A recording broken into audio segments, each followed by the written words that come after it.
नमस्कार, स्वागत आहे तुम्हा सर्वांचं आपल्या व्हिडिओमध्ये। आज आपण PFMSचे ग्रामपंचायतमध्ये महत्त्व व उपयोग बघूयात। PFMSला मराठीमध्ये सार्वजनिक आर्थिक व्यवस्थापन प्रणाली असे म्हणतात। PFMS म्हणजे पब्लिक फायनान्शियल मॅनेजमेंट सिस्टीम। माहितीचा प्रसार करण्यासाठी भारत सरकार यांनी विकसित केलेली ही एक वेबसाईट आहे। PFMS ही एक केंद्रीकृत व्यवहार प्रणाली आणि प्लॅटफॉर्म आहे, जी सर्व भागधारकांना शेवटपर्यंत वित्तीय व्यवस्थापन सेवा प्रदान करते।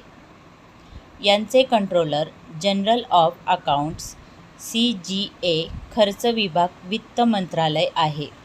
ग्रामपंचायतीचे व्यवस्थित विकेंद्रीकरण होण्यासाठी पब्लिक फायनान्शियल मॅनेजमेंट सिस्टीमचा वापर होतो। थोडक्यात काय, सरकारकडून विविध योजनेमार्फत सर्वसामान्य लोकांना मिळणारा आर्थिक लाभ होय। उदाहरणार्थ, PM किसान योजनेअंतर्गत शेतकऱ्यांना मिळणारे पैसे, देयके आणि तिजोरी नियंत्रण, थेट लाभ हस्तांतरण DBT, निधी प्रवाह म्हणजे ग्रामपंचायतला आलेला पैसा होतो, तर त्यावर देखरेख पावत्यांचे लेखांकन म्हणजे कर आणि कर नसलेल्या लेखांचे संकलन आणि वर्षाचा अहवाल तयार करणे, माहिती तंत्रज्ञानाचा प्रसार करणे PFMS वर सोपे होते। त्यामुळे बँका आणि इतर बाह्य प्रणालीच्या वित्तीय व्यवस्थापन प्रणालीशी संवाद स्थापित होतो। PFMS ही CGA द्वारे डिझाईन केलेली विकसित मालकीची मजबूत वेब आधारित ऑनलाईन प्रणाली आहे। आपण 14 वित्त आयोगामध्ये प्रियासॉफ्ट वापरत होतो, तशीच ही PFMS प्रणाली आहे।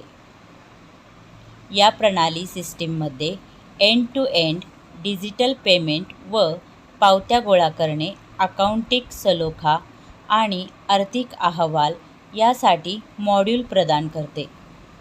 तसेच PFMS निधीचे जस्ट इन टाईम हस्तांतरण करून इच्छित लाभार्थीच्या बँक खात्यामध्ये पैसे जातात। निधी विमोचनापासून ते जमा होण्यापर्यंतच्या पूर्ण टॅगिंगद्वारे गोलमध्ये अधिक प्रभावी रोख व्यवस्थापनासाठी एक मजबूत IT प्लॅटफॉर्म प्रदान करत आहे।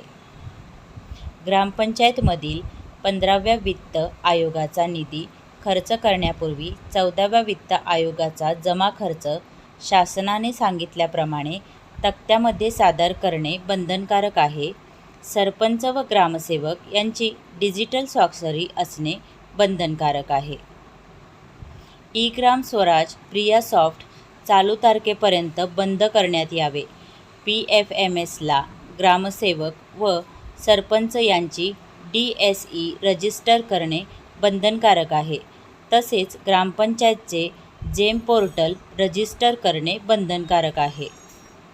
वरील गोष्टींची पूर्तता केल्यावरच आपल्याला ग्रामपंचायतीचा 15व्या वित्त आयोगाचा निधी खर्च करता येतो। धन्यवाद।